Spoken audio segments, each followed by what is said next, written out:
On the heels of the announcement by Saudi Arabia that they want to dump the dollar, or so they say, perhaps to get attention from U.S. lawmakers who are threatening to cut off their war funding, there is this now. China, for the fourth month in a row, is hoarding gold. Is there a message being sent globally about fears or expectation of things to come economically? Joining us now is economist Richard Wolff.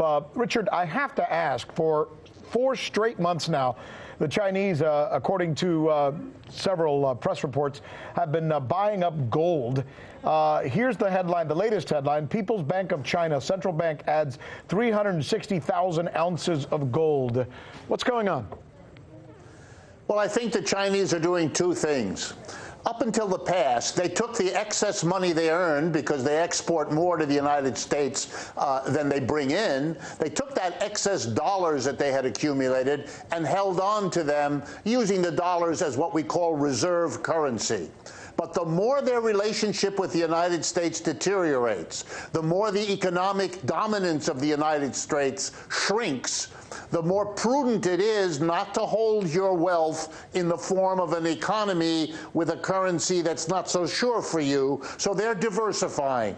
Before this, they bought more euros. Now they're buying more gold. And it's also a sign that if you think turmoil is coming, you want something solid like gold, not the paper that is in the end only a promise of whatever government stands behind the paper, and so they're shifting from dollars to gold. We talk about China because they're the second biggest economy in the world, but I'm looking at the list here, and there's 5 countries that are seemingly doing the same thing.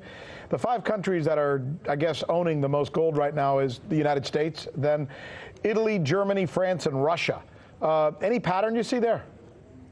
Yes, again, these are what we call cautionary holdings. That is, you buy gold when it is less risky in your mind than holding the currencies, the major currencies of the world, the Chinese, the euro, the dollar, the yen, and so on. And what you're seeing is more and more of these governments discovering that world trade is being played with, above all by Mr. Trump, that this is causing damage, but it's not going to stop because it's good politics at home for Mr. Trump. So they're taking the cautious step of beefing up their gold holdings because in a shaky world with countries shifting, gold tends to hold on to its value better than other things. They're doing something else which is, I think, interesting. I'm not sure I understand it, but maybe you do. Not only are they buying more gold, they're also buying something called gold-backed cryptocurrency. What's that mean?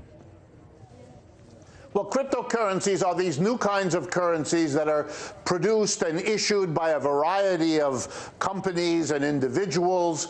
And again, it's diversification, because sometimes you see danger not just in currencies, the usual ones issued by a government, but also in gold. Gold goes up and down, and you don't want to just become safer by going from official currencies to gold. Now you have a third alternative didn't exist until a few years ago in these new cryptocurrencies, and you can move a little bit, it's never very much, but a little bit into that, because it's simply the old adage, don't put all your eggs in one basket. These are the ways for the very wealthiest in the world, countries, big banks, and so on, to diversify. Final question, from the standpoint of a regular guy out there, or gal, who happens to be watching this newscast and watches Richard and Rick talking about the fact that China and all these countries are buying up gold. Does that mean they need to go out and buy more gold for their portfolios, no matter how small they may be?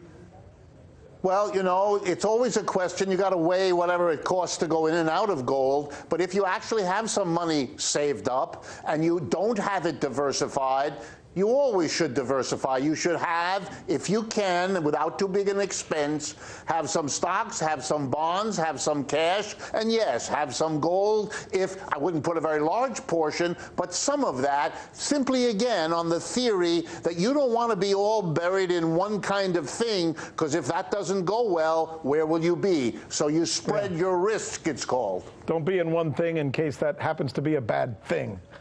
You got it. Richard Wolff, you're the best. Thanks so much for your knowledge and your wisdom, and we appreciate talking to you all the time. We'll do it again soon. Thank you, Rick. Glad to do it. All right. I'm Rick Sanchez. You found us on YouTube, and that's awesome. But you know what? I'm also live every night at 7 and 8 p.m. Eastern on DirecTV and Dish and cable and satellite, the RT app, and Pluto TV. I'll see you there.